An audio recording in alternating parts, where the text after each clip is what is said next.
In Washington, D.C. this weekend, politicos step out in their finest and celebrities take over the power capital. In what is affectionately known as Nerd Prom, the White House Correspondents Association dinner attracts the powerful and the pretty to listen to the host. And this year, it's Saturday Night Live's Colin Jost poke fun at the president, politicians, and press. While much of the glitter and glitterati are here to see and be seen, some celebrities do have pet projects. Kim Kardashian, better known for her reality TV series and plastic surgery, has taken the cause of criminal justice reform under her wing. She's been an advocate for prisoners wrongly imprisoned for several years. I'll start by saying that I want to thank Kim for your advocacy and for using your platform in a way that has really lifted up the importance of talking about and being dedicated to second chances, and you're going to speak in a moment, but I really thank you for being here. Kim met with Vice President Kamala Harris Thursday, a day after President Biden issued pardons for 11 people and commuted sentences for 5 others who had been convicted of nonviolent drug offenses. This is not the first time Kim Kardashian has made a visit to the White House. She made her first pilgrimage 4 years ago when she met with then President Donald Trump, who her ex-husband Kanye West supported. Now, I think, Kim's work around prisons has been interesting. There are so many cases where you have people on death row who end up getting exonerated. A lot of people have been imprisoned and, thanks to new reviews of evidence and new technology, have been exonerated as well. It's noble work to be a part of. It's kind of following in her father's footsteps, who was a criminal defense attorney. And so it's interesting to see celebrities use their platforms for something kind of unexpected. Of course, under Donald Trump, the First Step Act was passed. Kim Kardashian was meeting to talk about criminal justice reform throughout that presidency. We really haven't seen the same kind of energy from President Biden around significant criminal justice reform, aside from how it relates to nonviolent drug offenses. And I think we'd really like to see that. A lot of what the First Step Act did was, sort of tighten this relationship between private prisons and, the justice system, which I think concerns a lot of Americans. A lot of people are skeptical of how prison labor goes on to make corporations a ton of profit when they should be paying fair wages to American workers. But nevertheless, punishment for a crime being slavery is something that's legal in the Constitution. So I don't know, interesting to see someone like Kim using this time where a lot of celebrities are in DC to get something done. I don't know if they are getting anything done, especially with how Kamala Harris has been talking lately, but good to see Kim Kardashian caring. Yeah, I think Paris Hilton is another celebrity who's been spotted around Congress in the past couple of years. I think she's been trying to get bipartisan legislation passed on what she refers to as the troubled teen industry, which I think are these sort of like camps that parents might send their kids to if they're seen as acting out, and they're known for being pretty strict. And I guess she was sent to one when she was growing up and found the experience to be quite traumatic. So I never begrudge a celebrity trying to use their platform to bring attention to issues. Whether or not it ends up changing anything, perhaps the First Step Act was partially due to Kim Kardashian's influence, but I know that there was obviously work being done behind the scenes before she went to the White House to advocate for that. So I don't know how much credit we can give specifically her, but she's consistent working with both administrations. It is interesting that Kamala is the person that she met with, considering when she was the AG of California and a DA in San Francisco, she was accused of being a very tough on crime prosecutor. She went after the children and parents of children who were truant from school. She put a lot of people in prison for nonviolent weed offenses. And then when she ended up running for president in 2020, she tried to refashion herself as this very progressive prosecutor, which was a narrative that was very quickly dismantled by Tulsi Gabbard in that epic debate smackdown during one of the primary debates. And it was a moment that essentially sunk Kamala's campaign. Then she was brought into the Biden administration, and has sort of been a lame duck. She hasn't really made any progress on any of the initiatives that she was supposed to be in charge of, whether it was the border or getting the massive voting rights bill passed. Obviously, neither of those things have moved or changed much since Biden took office. If anything, the border has only gotten worse. So, yeah, I don't know that Kamala is the best ally that Kim could hope for right now. Yeah, totally agree. Kamala Harris is someone who's sort of relied on, being a darling of the Democratic Party to fail upwards. She did not run a successful presidential campaign. I was very surprised she was picked to be vice president to Joe Biden. I thought they were going to pick someone who would be more likely to get Bernie supporters to show up in the general election, who are super disgruntled about how the Democratic Party treated him in 2016 and 2020.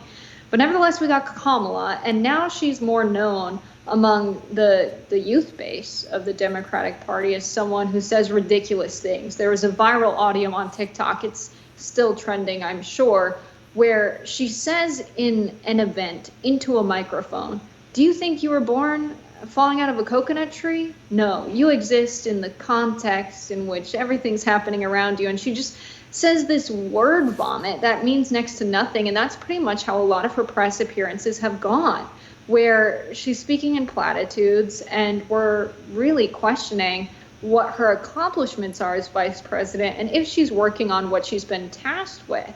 And so, I don't know, I was just at the Brightline groundbreaking with Pete Buttigieg recently, and it's kind of interesting. There's a lot happening around transportation. A lot of people are not so happy with train derailments and airlines lately.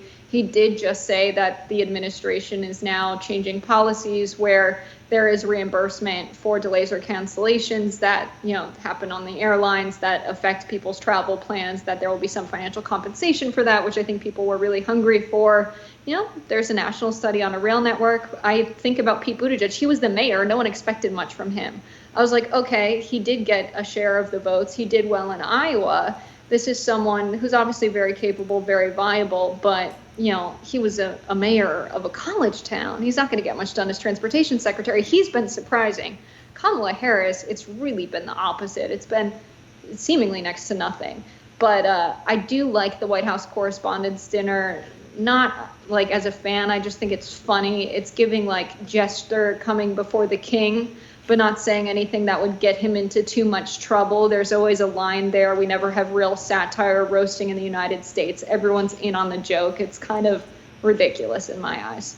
Yeah, it's kind of Hunger Games-esque. Another interesting report that just came out about Kamala Harris, by the way, CNN reported on this. Apparently, the Democratic National Committee recently held some focus groups to see how voters felt about her heading into November. And one of the things that they consistently said, well, two things. One was that they didn't like her laugh, and the other was that they weren't sure that Joe Biden himself even likes her, which is just hilarious. I mean, the laugh is, like a Joker laugh. And I think it's one of those things that voters kind of view as a further evidence of her inauthenticity.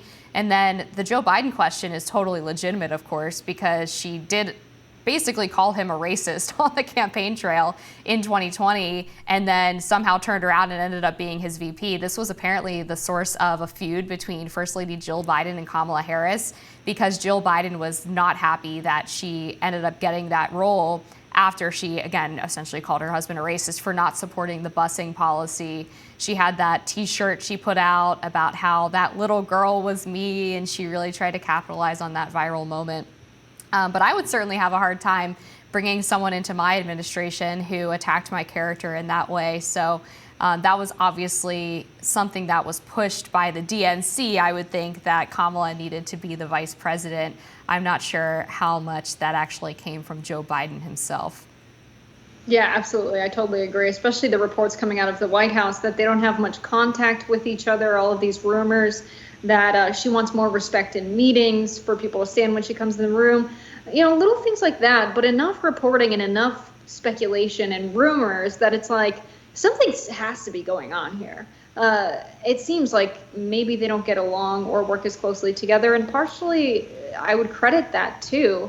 Her being picked as kind of this, oh, well, we almost had Hillary Clinton, we want to have a woman vice president.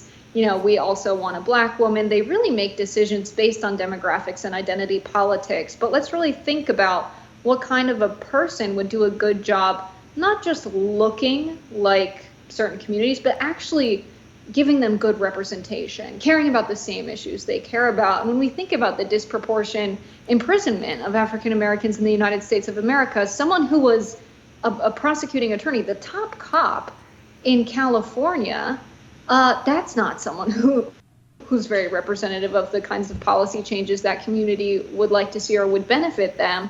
Also, as a woman, I want to think about the first vice president not as someone who's always laughing and joking around, although it's okay to do that, like totally fine, but also be getting serious things done policy-wise. And I think that's where Kamala Harris is falling short. And where, as a woman, I'm like, is this the person I want to be the first vice president to hold this office and represent us in this way? No, definitely not. There are a lot of other people. Barbara Lee, for example, was someone, the Bernie camp was really hopeful might get in there. We didn't see that happen.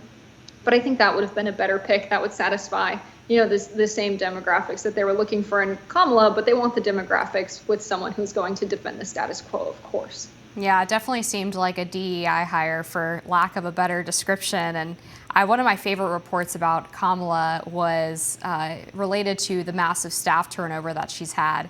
And some of the people who had left the VP's office said that she was someone who would fail to prepare for meetings. She wouldn't read the materials that her staff prepared for her. And then when she inevitably performed poorly at those meetings, she would then blame it on the staff whose work that she refused to engage with.